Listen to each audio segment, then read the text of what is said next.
Okay. Didikit ko lang, ha. Distansya is 74 centimeters.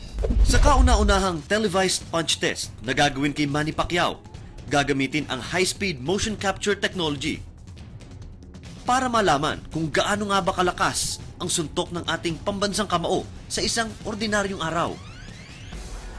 Ang lakas ng isang suntok ay ang kombinasyon ng bigat at bilis ng boksingero.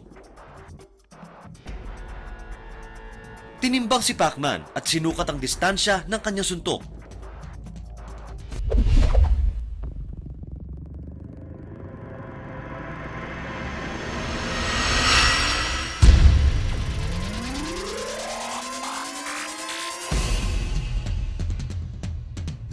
.12 of a second ang bilis ng kamao ni Pacman. Mas mabilis pa sa 0.3 seconds na pagkurap ng mata. Dahil sa kinetic linking, ang pwersa ng suntok ni Manny ay galing sa kanyang buong katawan. Samahan mo pa ito ng bilis ng kanyang kamao. Ang resulta, 806 pounds of force. Pag ikaw ay nasuntok ni Pacman, para kang tinamaan ng isang shotgun.